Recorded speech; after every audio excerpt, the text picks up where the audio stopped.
Hello, everyone, and welcome to Word of Mouth. For those of you who do not know, Word of Mouth is an adult story time presented by the Julie Hampton Morgan Memorial Library.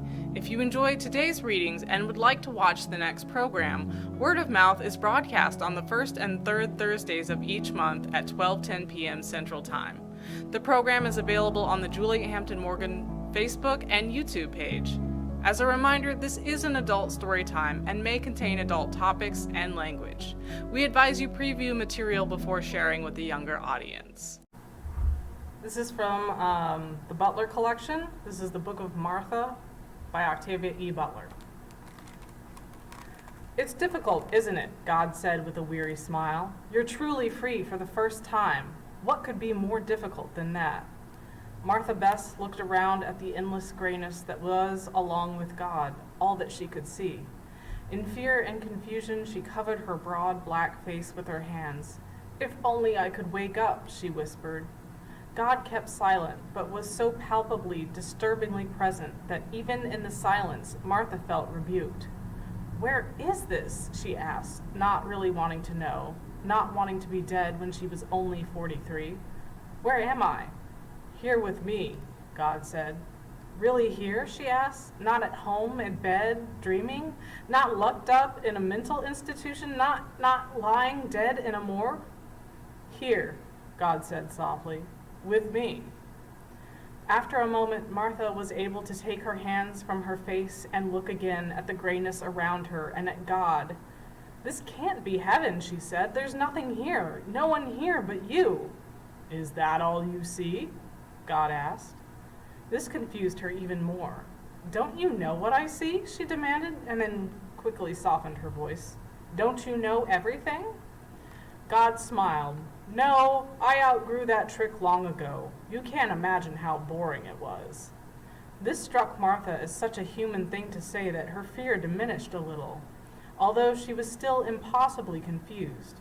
She remembered, been sitting at her computer wrapping up one more day's work on her 5th novel. The writing had been going well for a change, and she'd been enjoying it. For hours, she'd been spilling her new story onto paper in that sweet frenzy of creation that she lived for. Finally, she had stopped, turned off the computer, and realized that she felt stiff. Her back hurt, she was hungry and thirsty, and it was almost 5 a.m. She had worked through the night. Amused, in spite of her various aches and pains, she got up and went to the kitchen to find something to eat. And then here she was, confused and scared. The comfort of her small, disorderly house was gone, and she was standing before this amazing figure who had convinced her at once that he was God, or someone so powerful that he might as well be God. He had work for her to do, he said. Work that would mean a great deal to her and to the rest of humankind. If she had been a little less frightened, she might have laughed. Beyond comic books and bad movies, who said things like that? "Why," she dared to ask, "do you look like a twice life-sized bearded white man?" In fact, seated as he was on his huge throne-like chair, he looked, she thought, like a living version of Michelangelo's Moses, a sculpture that she remembered seeing pictured in her college art history textbook about 20 years before, except that God was more fully dressed than Michelangelo's Moses, wearing from neck to ankles the kind of long white robe that she had so often seen in paintings of Christ. "You see what your life has prepared you to see," God said. "I want to see what's really here." "Do you? What you see is up to you, Martha. Everything is up to you." She sighed. "Do you mind if I sit down?" And she was sitting. She did not sit down, but simply found herself sitting in a comfortable armchair that had surely not been there a moment before. Another trick, she thought resentfully, like the grayness, like the giant on his throne, like her own sudden appearance here. Everything was just one more effort to amaze and frighten her. And of course, it was working. She was amazed and badly frightened. Worse, she disliked the giant for manipulating her, and this frightened her even more. Surely he could read her mind. Surely he would punish. She made herself speak through her fear. "You said you had work for me." She paused, licked her lips, tried to steady her voice. What do you want me to do?" He didn't answer at once. He looked at her with what she read as amusement, looked at her long enough to make her even more uncomfortable. "What do you want me to do?" she repeated, her voice stronger this time. "I have a great deal of work for you," he said at last. "As I tell you about it, I want you to keep 3 people in mind: Jonah, Job, and Noah. Remember them. Be guided by their stories." "All right," she said, because he had stopped speaking and it seemed she should say something. "All right." When she was a girl, she had gone to church and to Sunday school, to Bible class and to vacation Bible school. Her mother, only a girl herself, hadn't known much about being a mother, but she had wanted her child to be good, and to her, good meant religious. As a result, Martha knew very well what the Bible said about Jonah, Job, and Noah. She had come to regard their stories as parables rather than literal truths. But she remembered them. God had ordered Jonah to go to the city of Nineveh and to tell the people there to mend their ways. Frightened, Jonah had tried to run away from the work and from God, but God had caused him to be shipwrecked, swallowed by a great fish, and given to know that he could not escape. Job had been the tormented pawn who lost his property, his children, and his health in a bet between God and Satan.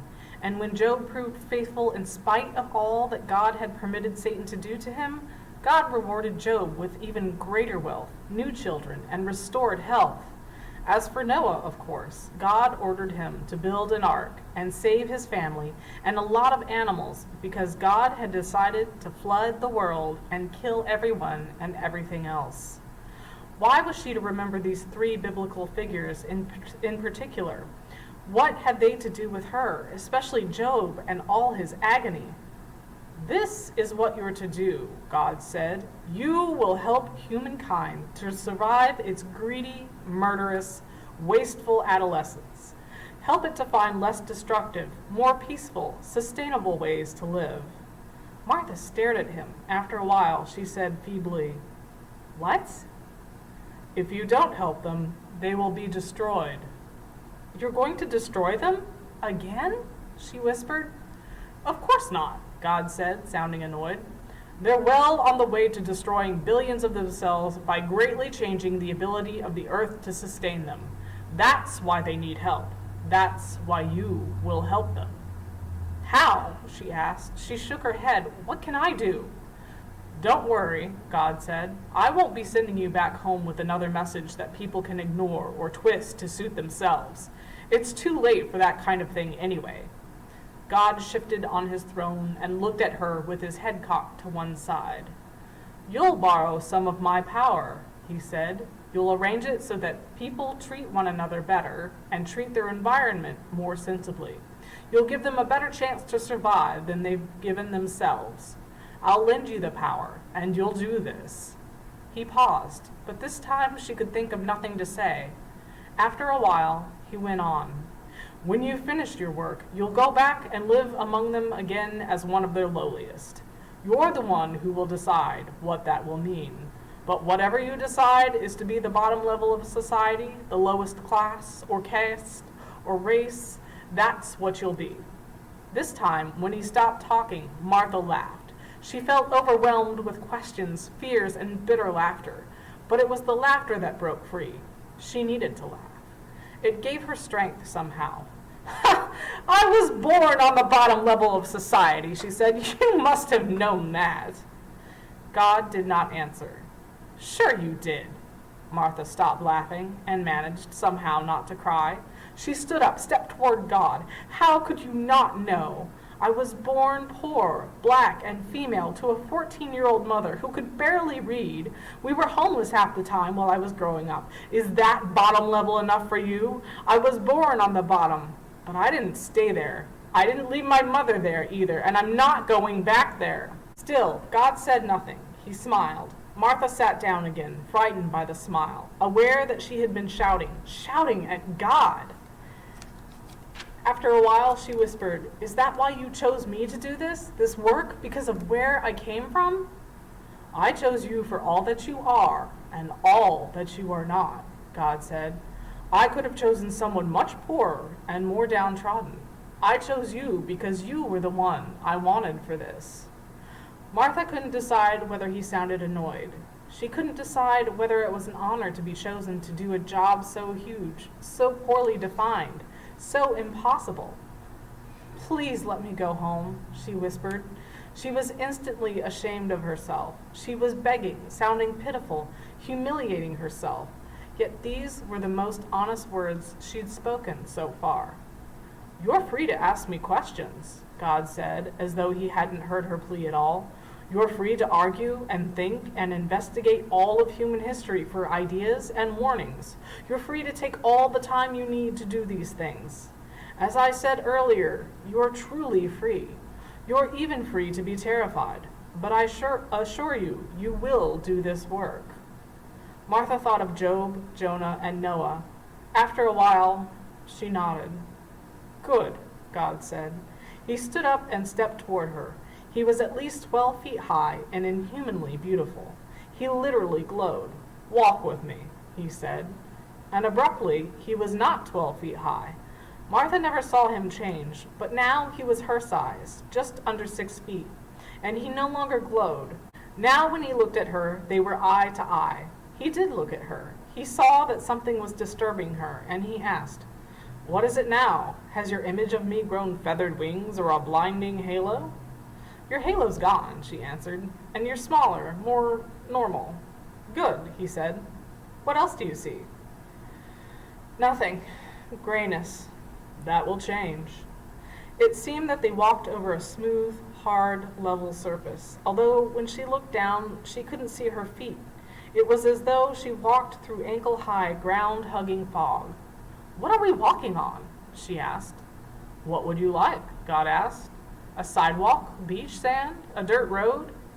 A healthy green lawn, she said, and was somehow not surprised to find herself walking on short green grass. And there should be trees, she said, getting the idea and discovering she liked it. There should be sunshine, blue sky with a few clouds. It should be May or early June. And it was so. It was as though it had always been so. They were walking through what could have been a vast city park. Martha looked at God, her eyes wide. Is that it? She whispered. I'm supposed to change people by deciding what they'll be like and then just saying it? Yes, God said. And she went from being elated to, once again, being terrified. What if I say something wrong, make a mistake? You will. But people could get hurt. People could die. God went to a huge, deep red Norway maple tree and sat down beneath it on a long wooden bench. Martha realized that he had created both the ancient tree and the comfortable-looking bench only a moment before. She knew this, but again it had happened so smoothly that she was not jarred by it. It's so easy, she said. Is it always this easy for you? God sighed.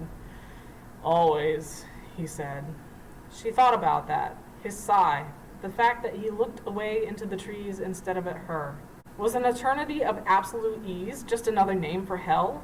Or was that just the most sacrilegious thought she had had so far? She said, I don't want to hurt people, not even by accident. God turned away from the trees, looked at her for several seconds, then said, It would be better for you if you had raised a child or two. Then she thought with irritation, he should have chosen someone who'd raised a child or two. But she didn't have the courage to say that. Instead, she said, Won't you fix it so I don't hurt or kill anyone? I mean, I'm new at this. I could do something stupid and wipe people out and not even know I'd done it until after. I won't fix things for you, God said. You have a free hand. She sat down next to him because sitting and staring out into the endless park was easier than standing and facing him and asking him questions that she thought might make him angry. She said, Why should it be my work? Why don't you do it? You know how. You could do it without making mistakes. Why make me do it? I don't know anything. Quite right, God said, and he smiled. And that's why. She thought about this with growing horror. Is it just a game to you then? She asked. Are you playing with us because you're bored? God seemed to consider the question. I'm not bored, he said. He seemed pleased somehow. You should be thinking about the changes you'll make. You can talk about them. You don't have to just suddenly proclaim. She looked at him, then stared down at the grass, trying to get her thoughts in order. Okay, how do I start?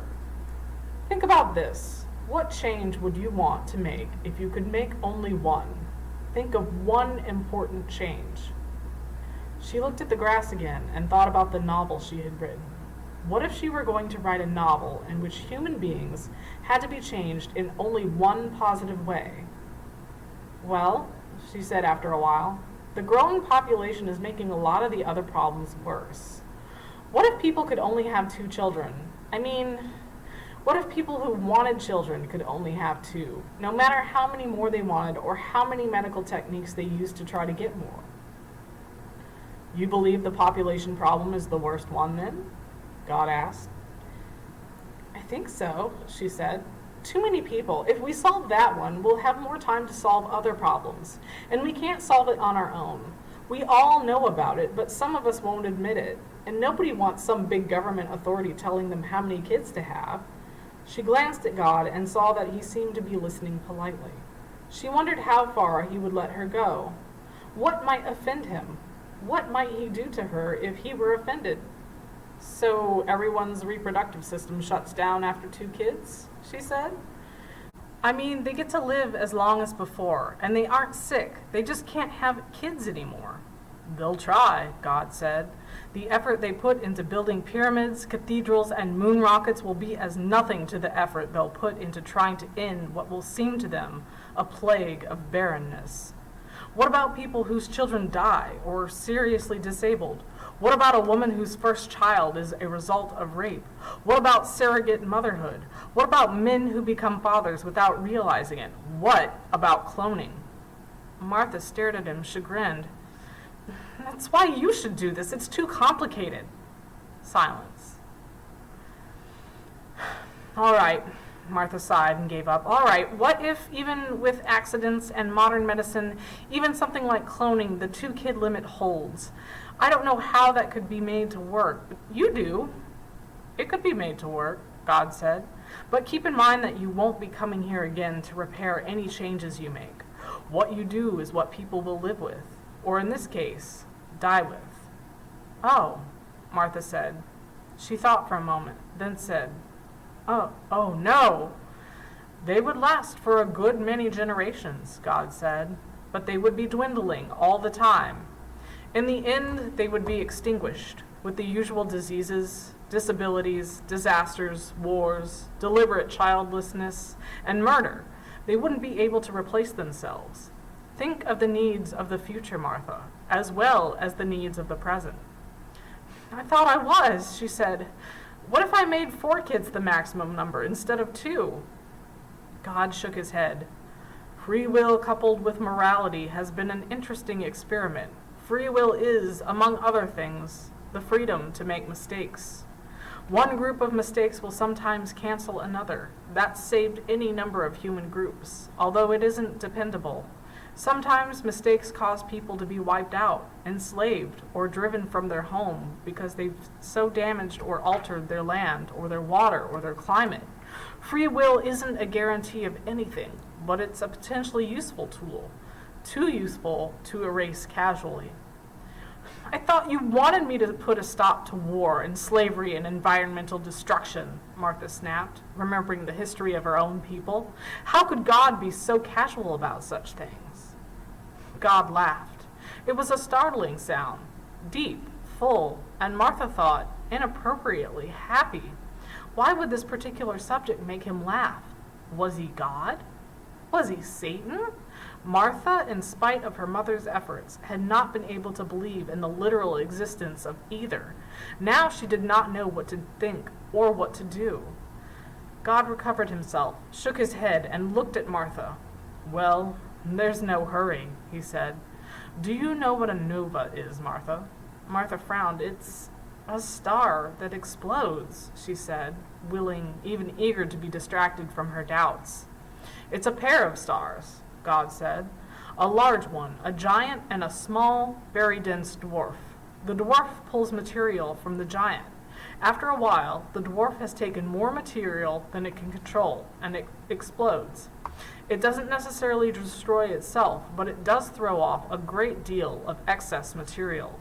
It makes a very bright, violent display, but once the dwarf has quieted down, it begins to siphon material from the giant again. It can do this over and over. That's what a nova is. If you change it, move the two stars farther apart or equalize their density, then it's no longer a nova. Martha listened, catching his meaning even though she didn't want to. Are you saying that if humanity is changed, it won't be humanity anymore? I'm saying more than that, God told her. I'm saying that even though this is true, I will permit you to do it. What you decide should be done with humankind will be done. But whatever you do, your decisions will have consequences. If you limit their fertility, you will probably destroy them. If you limit their competitiveness or their inventiveness, you might destroy their ability to survive the many disasters and challenges they must face. Worse and worse, Martha thought, and she actually felt nauseous with fear. She turned away from God, hugging herself, suddenly crying, tears streaming down her face. After a while, she sniffed and wiped her face on her hands, since she had nothing else. What will you do to me if I refuse? She asked, thinking of Job and Jonah in particular. Nothing. God didn't even sound annoyed. You won't refuse. But what if I do? What if I really can't think of anything worth doing? That won't happen. But if it did somehow, and if you asked, I would send you home. After all, there are millions of human beings who would give anything to do this work. And instantly she thought of some of these people who would be happy to wipe out whole segments of the population whom they hated and feared, or people who would set up vast tyrannies that forced everyone into a single mold, no matter how much suffering that created. And what about those who would treat the work as fun, as nothing more than a good guys versus bad guys computer game, and damn the consequences? There were people like that. Martha knew people like that. But God wouldn't choose that kind of person if he was God. Why had he chosen her, after all? For all of her adult life, she hadn't even believed in God as a literal being. If this terrifyingly powerful entity, God or not, could choose her, he could make even worse choices. After a while, she asked, was there really a Noah? Not one man dealing with a worldwide flood, God said, but there have been a number of people who've had to deal with smaller disasters. People you ordered to save a few and let the rest die? Yes, God said. She shuddered and turned to face him again. And what then? Did they go mad? Even she could hear the disapproval and disgust in her voice. God chose to hear the question as only a question.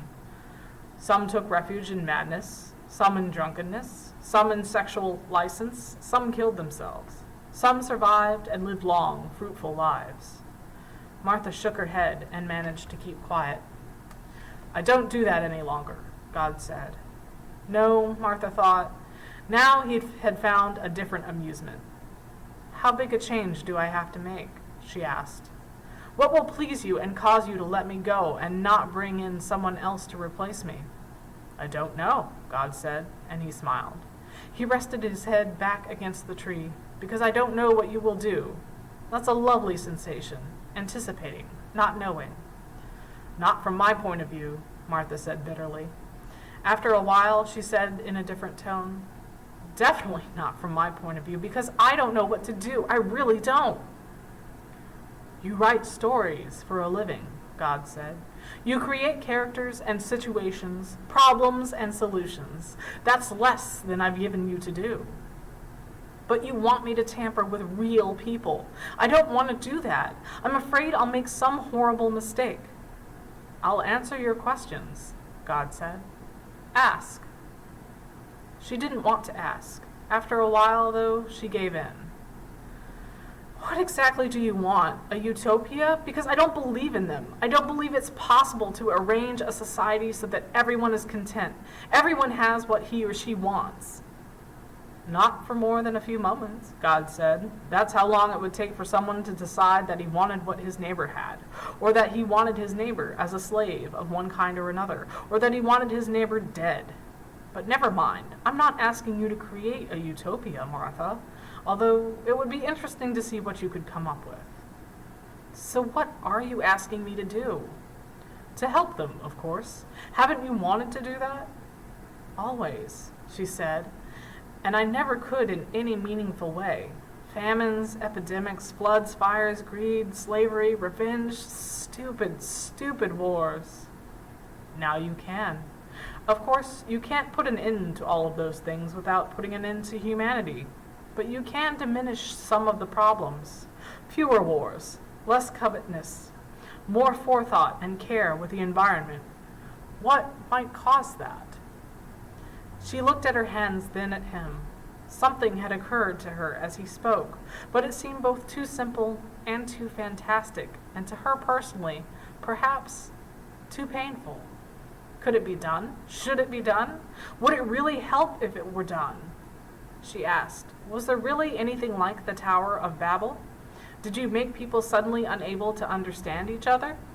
God nodded. Again, it happened several times in one way or another. So what did you do? Change their thinking somehow? Alter their memories? Yes, I've done both. Although, before literacy, all I had to do was divide them physically, send one group to a new land, or give one group a custom that altered their mouths, knocking out the front teeth during puberty rites, for instance, or give them a strong aversion to something others of their kind considered precious or sacred, or... To her amazement, Martha interrupted him. What about changing people's, I don't know, their brain activity? Can I do that? Interesting, God said, and probably dangerous, but you can do that if you decide to. What do you have in mind? Dreams, she said. Powerful, unavoidable, realistic dreams that come every time people sleep. Do you mean, God asked, that they should be taught some lesson through their dreams? Maybe. But I really mean that somehow people should spend a lot of their energy in their dreams. They would have their own personal best of all possible worlds during their dreams. The dream should be much more realistic and intense than most dreams are now.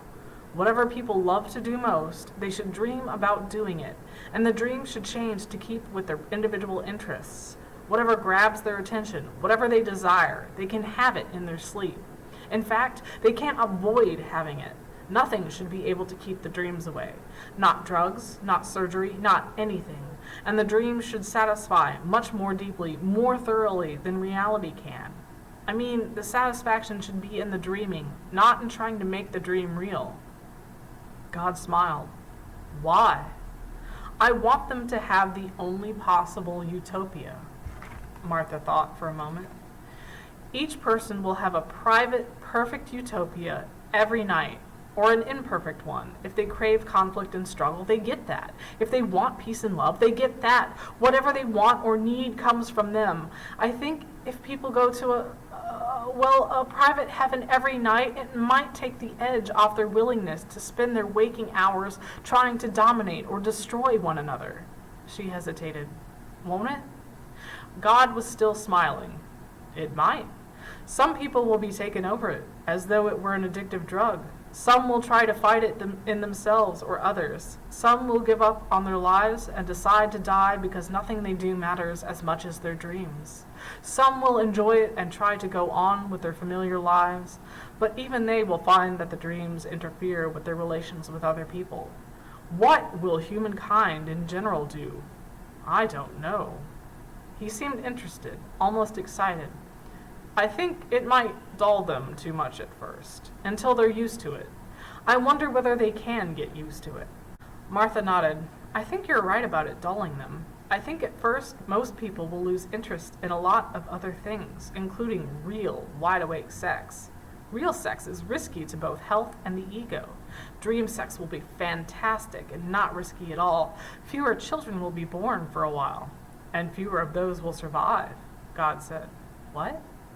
Some parents will certainly be too involved in dreams to take care of their children. Loving and raising children is risky, too, and it's hard work. That shouldn't happen. Taking care of their kids should be the one thing that parents want to do for real, in spite of the dreams. I don't want to be responsible for a lot of neglected kids. So, you want people, adults and children, to have nights filled with vivid, wish-fulfilling dreams. But parents should somehow see childcare as more important than the dreams. And the children should not be seduced away from their parents by the dreams, but should want and need a relationship with them as though there were no dreams. As much as possible, Martha frowned, imagining what it might be like to live in such a world. Would people still read books? Perhaps they would to feed their dreams. Would she still be able to write books? Would she want to? What would happen to her if the only work she had ever cared for was lost? People should still care about their families and their work, she said. The dreams shouldn't take away their self-respect. They shouldn't be content to dream on a park bench or in an alley. I just want the dreams to slow things down a little. A little less aggression, as you said, less covetousness. Nothing slows people down like satisfaction, and this satisfaction will come every night. God nodded. Is that it then? Do you want this to happen? Yes, I think so. Are you sure? She stood up and looked down at him. Is it what I should do? Will it work? Please tell me. I truly don't know. I don't want to know. I want to watch it all unfold.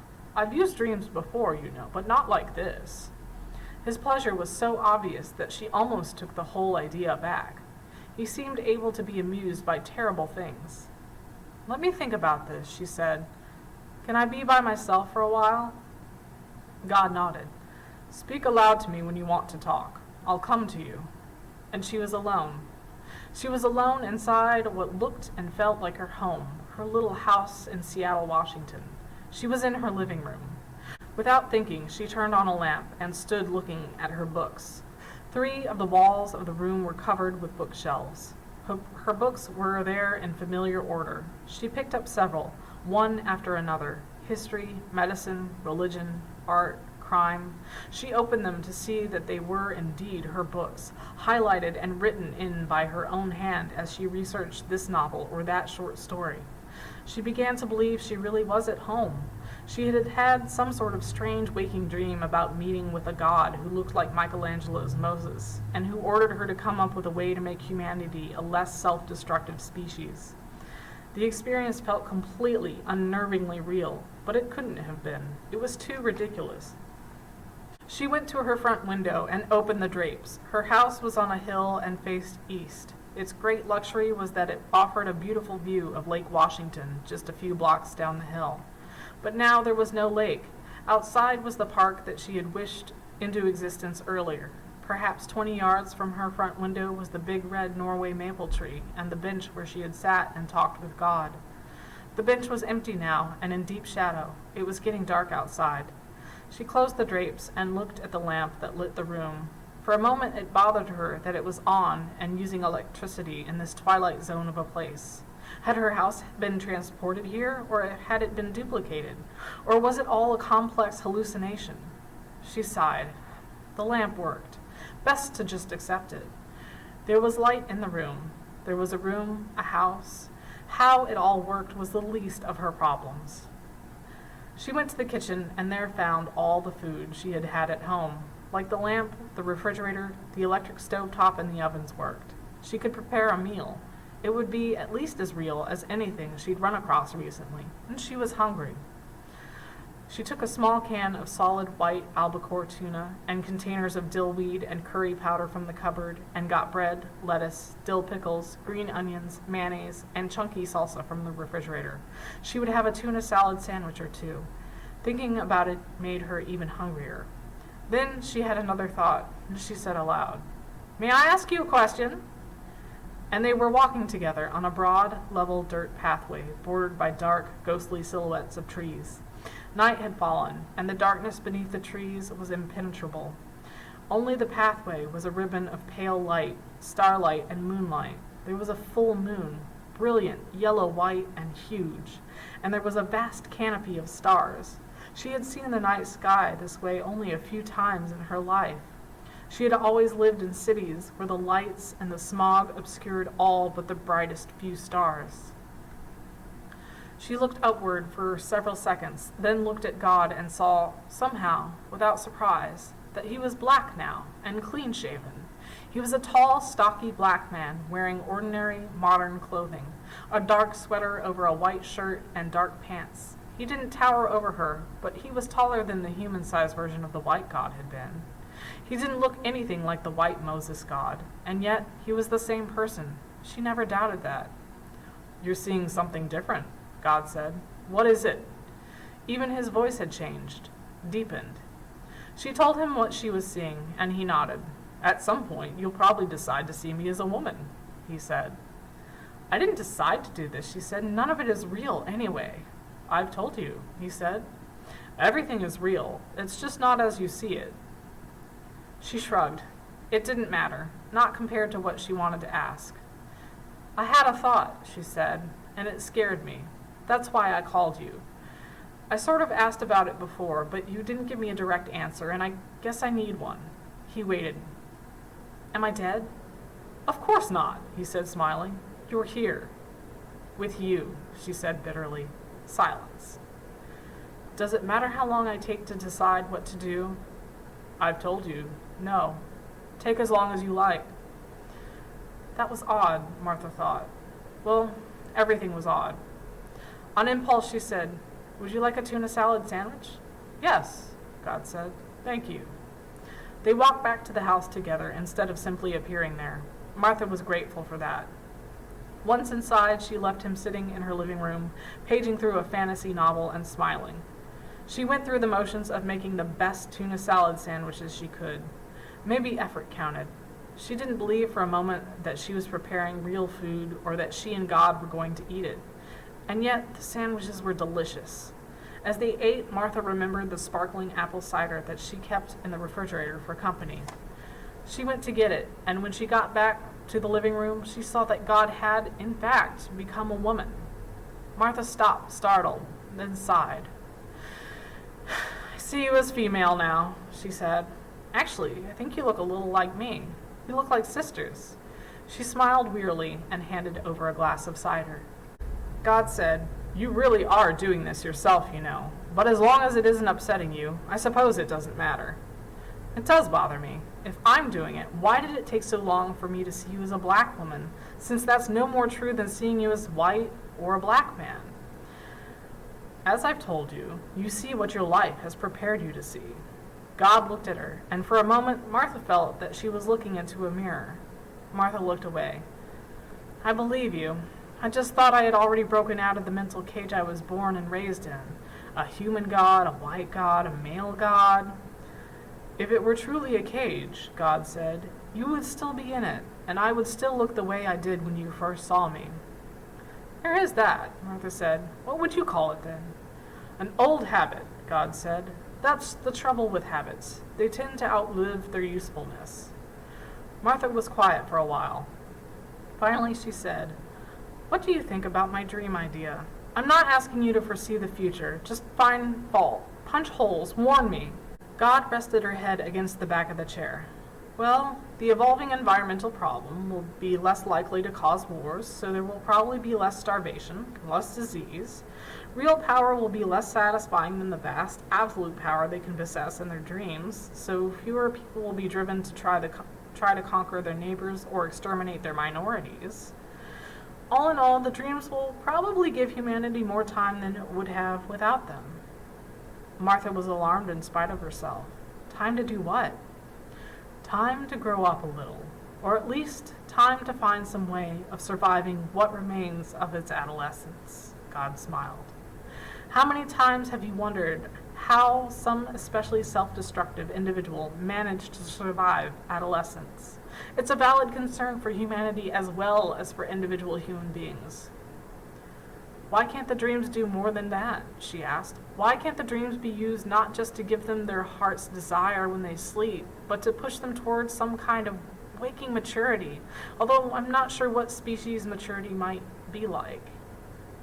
"Exhaust them with pleasure," God mused, "while teaching them that pleasure isn't everything. They already know that. Individuals usually know that by the time they reach adulthood, but all too often they don't care. It's too easy to follow bad but attractive leaders, embrace pleasurable but destructive habits, ignore looming disaster because maybe it won't happen after all, or maybe it will only happen to other people. That kind of thinking is part of what it means to be adolescent.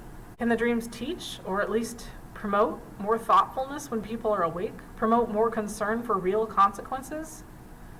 It can be that way if you like. I do. I want them to enjoy themselves as much as they can while they're asleep, but to be a lot more awake and aware when they are awake, a lot less susceptible to lies, peer pressure, and self-delusion. None of this will make them perfect, Martha.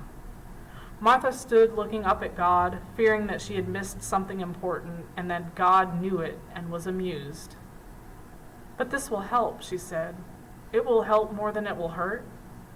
Yes, it will probably do that, and it will no doubt do other things. I don't know what they are, but they are inevitable.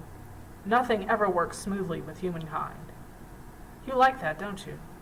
I didn't at first. They were mine, and I didn't know them. You cannot begin to understand how strange that was. God shook her head. They were as familiar as my own substance, and yet they weren't. Make the dreams happen, Martha said. Are you sure? Make them happen. You're ready to go home, then? Yes. God stood and faced her. You want to go. Why? Because I don't find them interesting in the same way you do. Because your ways scare me. God laughed, a little less disturbing now. No, they don't, she said. You're beginning to like my ways. After a time, Martha nodded. You're right. It did scare me at first, and now it doesn't. I've gotten used to it. In just the short time that I've been here, I've gotten used to it, and I'm starting to like it. That is what scares me. In mirror image, God nodded too. You really could have stayed here, you know. No time would pass for you. No time has passed. I wondered why you didn't care about time. You'll go back to the life you remember at first, but soon I think you'll have to find another way of earning a living. Beginning again at your age won't be easy. Martha stared at the neat shelves of books on her walls. Reading will suffer, won't it? Pleasure reading, anyway. It will, for a while, anyway. People will read for information and for ideas, but they'll create their own fantasies. Did you think of that before you made your decision? Martha sighed. Yes, she said, I did. Sometime later, she added, I want to go home. Do you want to remember being here? God asked. No. On impulse, she stepped to God and hugged her hard, feeling the familiar woman's body beneath the blue jeans and black t-shirt that looked as though it had come from Martha's own closet. Martha realized that somehow, in spite of everything, she had come to like this seductive, childlike, very dangerous being. No, she repeated, I'm afraid of the unintended damage that the dreams might do. Even though in the long run they'll most certainly do more good than harm, God asked. Even so, Martha said, I'm afraid the time might come when I won't be able to stand knowing that I'm the one who caused not only the harm, but the end of the only career I've ever cared about. I'm afraid knowing all that might drive me out of my mind someday. She stepped away from God, and already God seemed to be fading, becoming translucent, transparent, gone. I want to forget, Martha said. And she stood alone in her living room, looking blankly past the open drapes of her front window at the surface of Lake Washington and the mist that hung above it. She wondered at the words she had just spoken, wondered what it was she wanted so badly to forget.